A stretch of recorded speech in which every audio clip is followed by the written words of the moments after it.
Hello everyone, welcome back to my channel. আমি অঙ্কিতা।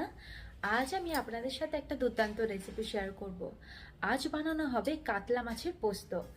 আর রেসিপিটা বানাবে মা। বাপি বাজার থেকে বড় সাইজের কাতলা মাছের পেটি আর গাদা পিস এনেছে, সেই মাছটারই আজ পোস্ত হবে। তো দেখা যাক মা কি করছে। তো প্রথমেই কাতলা পোস্ত বানানোর জন্য কাতলা মাছগুলোকে শুধুমাত্র নুন দিয়ে ভেজে নিতে হবে। এখানে কাতলা মাছগুলোকে নুন মাখিয়ে 15 মিনিটের মতো রাখা হয়েছিল। এরপর মাছগুলোকে উল্টে পাল্টে ভেজে নিতে হবে, খুব বেশি ভাজা দরকার নেই। তো এদিকে মাছগুলো ভাজা হয়ে গেছে, এবার তুলে নিতে হবে।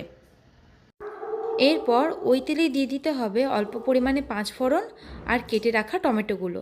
তারপরে ভালো করে নাড়াচাড়া করে নিতে হবে। যেহেতু আজকে রেসিপিটা কাতলা মাছের পোস্ত, ওই কারণেই মাছগুলোকে বেশি ভাজলাম না। তো এদিকে টমেটোটা যখনই একটু নরম হয়ে যাবে, দিয়ে দিতে হবে পরিমাণ মতো নুন, আর দিয়ে দিতে হবে চেরা কাঁচা লঙ্কা। চেরা কাঁচা লঙ্কাটা দিয়ে আরও একবার নাড়াচাড়া করে দিয়ে দিতে হবে বেটে রাখা পোস্তটা। পোস্তটা একটু বেশি পরিমাণেই দিতে হবে। দিয়ে সামান্য পরিমাণে জল দিয়ে আবারও ভালো করে সব কিছু মিশিয়ে নিতে হবে।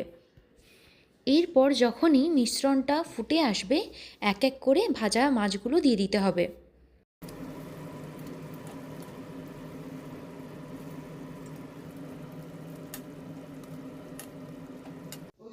তো এখানে সব মাছগুলোই দেওয়া হয়ে গেছে। এরপর ভালো করে নাড়াচাড়া করে নিতে হবে।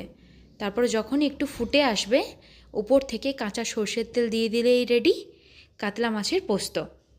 গরম গরম ভাতের সাথে খেয়ে দেখুন, অসাধারণ লাগবে। তো বন্ধুরা, কেমন লাগলো এই রেসিপিটা অবশ্যই কমেন্ট করে জানাবেন। আর আমার ভিডিও ভালো লেগে থাকলে অবশ্যই লাইক, শেয়ার এবং সাবস্ক্রাইব করে দেবেন। ধন্যবাদ সকলকে।